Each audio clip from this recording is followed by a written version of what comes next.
ओम गणेशाय नमः। ओम नमः शिवाय। शिवजी सदाशहाय। ओम नमः शिवाय। गुरुजी सदाशहाय। शुक्राना गुरुजी। जय गुरुजी। संगत जी, आज गुरुजी ने सत्संग करने के लिए मुझे बोला है।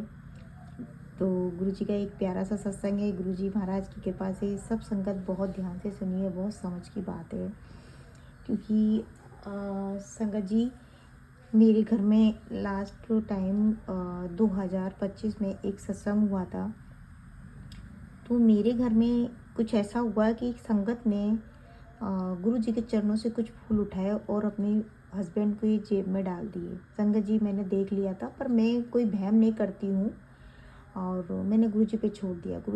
गुरु जी महाराज तो सब ठीक कर देते हैं संगत जी, लेकिन गुरु जी हमें हर मिनट मिनट में किसी संगत के जरिए किसी भी मैसेज हमें ज़रूर पहुँचाते हैं। तो मैं नहीं समझी, मेरे को नहीं पता ये ऐसा होता है। सब संगतों की अपने अपने भाव हैं। गुरुजी महाराज सब पर मेहर बनाए रखे। तो संगत जी, उसके बाद 2 या 3 दिन सडनली मेरा व्यापार बंद हो गया और मेरे को बहुत सारी प्रॉब्लमें आई। तो मैंने कहा गुरुजी, ये ऐसा क्यों हुआ?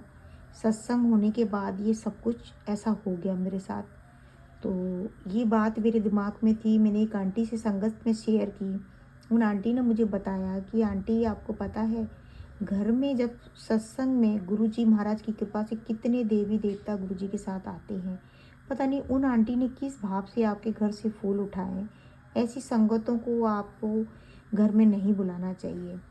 संगत जी, वो मेरे घर के ही संगत थी, तो मैं उनको रोक भी नहीं सकती थी और मुझे नहीं पता उन्होंने किस भाव से उठाया और मेरा व्यापार बिल्कुल बंद हो गया था।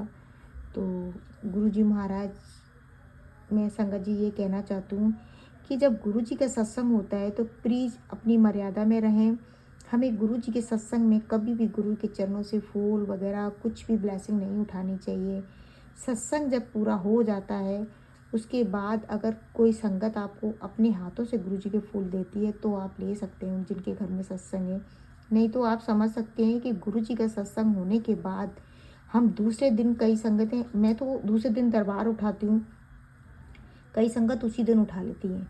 तो जैसे गुरु जी की जैसी भी आज्ञा होती है, हम दरबार उठाते हैं संगत जी, तो उसके बाद वो फूल आप सबको बांट सकते हो प्रसाद के रूप में दूसरे दिन, जब भी दरबार उठाएं। लेकिन जब सत्संग चल रहा है तो गुरु जी के सत्संग में गुरु जी हमेशा प्रेजेंट रहते हैं। जब तक दरबार लगा है एक दिन के लिए, तो गुरु जी आपके घर में हमेशा बैठे हुए हैं सत्संग में, सिंहासन पर। तो कृपा करके कभी भी गुरु जी के फूल, कोई भी ब्लेसिंग बिना उसकी मत उठाइए, क्योंकि गुरु जी हमारे इतने भोले भंडारी हैं, जो जिस भाव से आप फूल उठाओगे वो आपके साथ चल देते हैं।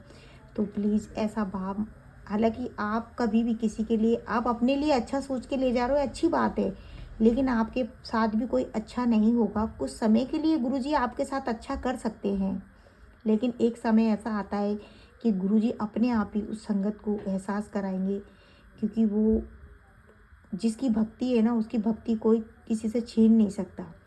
जो भक्ति भाव से सत्संग करता है, गुरुजी करवाते हैं, और आप सोचते हो कि इनके घर में इतनी सब कुछ अच्छा हो रहा है और आप सोचो कि हमारे घर में हो जाए, ऐसी भावना से आप उठा के लेके जाओगे, तो गुरुजी तो सब देख रहे हैं, गुरुजी को सब मालूम है, वो तो जान ही जाने। और संगत जी, आप समझ सकते हो कि वो परेशानी ज़रूर मेरे लिए आई, लेकिन एक समय बाद महाराज ने सब कुछ ठीक कर दिया। लेकिन मैं चाहती हूँ कि कुछ घंटे भी क्यों परेशानी है, क्योंकि हमारे जब ऊपर परेशानी आती है तो हम भक्ति तो करते हैं, लेकिन मन में संकुच हो जाते हैं, ऐसा क्यों हुआ, ऐसा क्यों हुआ। तो महाराज की लीला को समझिए कि महाराज की मर्यादा को हमें ध्यान में रख के कभी भी किसी के घर से फूल पत्ती कभी नहीं उठाने चाहिए। अगर आप मत्था टेक रहे हो और आपके माथे पे अगर वो फूल पत्ती लग जाती है गुरु महाराज की, तो वो प्रसाद समझ के आप ग्रहण कर लीजिए, खा लीजिए, पर कभी गलत भावना मत लाइए। गुरु जी आपको 100% 100 ब्लेसिंग देंगे अगर आप अच्छे रास्ते पर चलेंगे। तो जय गुरु जी संगत जी, जय गुरु जी। शुक्राना गुरु जी का। आज का मैसेज यही था मेरे पास। जय गुरु जी।